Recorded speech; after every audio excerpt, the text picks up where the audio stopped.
ପିଲାମାନେ ଆଜିର ଏକ ନୂଆ ଭିଡ଼ିଓରେ ତୁମମାନଙ୍କୁ ସ୍ୱାଗତ କରୁଛି।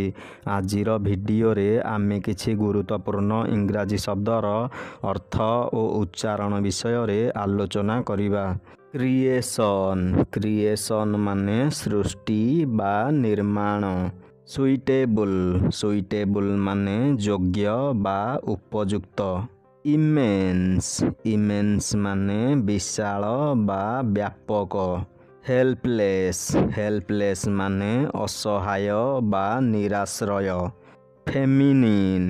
ଫେମିନିନ୍ ମାନେ ନାରୀ ଗୁଣ। ଏସେନ୍ସ। ଏସେନ୍ସ ମାନେ ସାରତତ୍ତ୍ୱ ବା ମହତ୍ତ୍ୱ। ଏଣ୍ଡାଓ।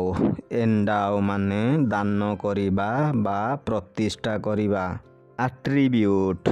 ଆଟ୍ରିବ୍ୟୁଟ୍ ମାନେ ଗୁଣ ବା ଲକ୍ଷଣ। ଇନଭିନ୍ସିବଲ୍। ଇନଭିନ୍ସିବଲ୍ ମାନେ ଅଜେୟ ବା ଅପରାଜେୟ। ମ୍ୟାନିଫେଷ୍ଟ। ମ୍ୟାନିଫେଷ୍ଟ ମାନେ ପ୍ରକାଶିତ। ଡିଷ୍ଟିଙ୍କ୍ଟ। ଡିଷ୍ଟିଙ୍କ୍ଟ ମାନେ ବିଶିଷ୍ଟ ବା ଅଲଗା। ଅସ୍ପିସସ୍। ଅସ୍ପିସସ୍ ମାନେ ମଙ୍ଗଳମୟ ବା ଶୁଭଦାୟକ। ପେନାନ୍ସ। ପେନାନ୍ସ ମାନେ ପଶ୍ଚାତାପ ବା ପ୍ରାୟଶ୍ଚିତ। ଇଗ୍ନୋରାନ୍ସ। ଇଗ୍ନୋରାନ୍ସ ମାନେ ଅବହେଳା। ଡାର୍କନେସ୍। ଡାର୍କନେସ୍ ମାନେ ଅନ୍ଧକାର। ରେଭରେନ୍ସ। ରେଭରେନ୍ସ ମାନେ ଶ୍ରଦ୍ଧା ବା ଆଦର। ହ୍ୟୁମାନିଟି। ହ୍ୟୁମାନିଟି ମାନେ ମାନବିକତା। ଇମର୍ସିଭ୍। ଇମର୍ସିଭ୍ ମାନେ ଆକର୍ଷକ। ରାଭେଜ୍। ରାଭେଜ୍ ମାନେ ବିଧ୍ୱଂସ ବା ବିନାଶ। ପୋଟଣ୍ଟ। ପୋଟଣ୍ଟ ମାନେ ପ୍ରଭାବଶାଳୀ। ଫିରୋସସ୍।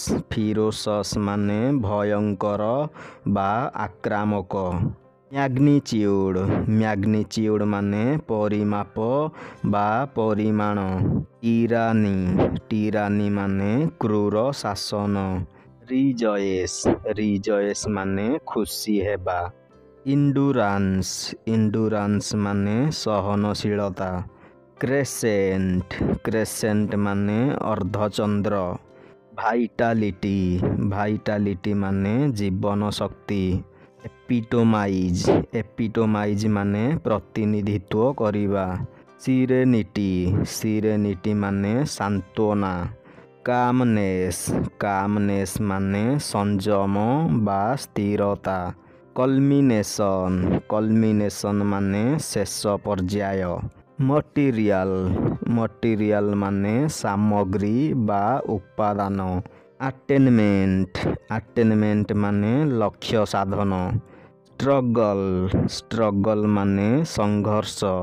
ଓଭରକମ୍। ଓଭରକମ୍ ମାନେ ଜିତିଯିବା। ସିନେମାଟିକ୍। ସିନେମାଟିକ୍ ମାନେ ସିନେମା ସମ୍ବନ୍ଧୀୟ। ଡିସ୍କ୍ରିପ୍ଟିଭ୍।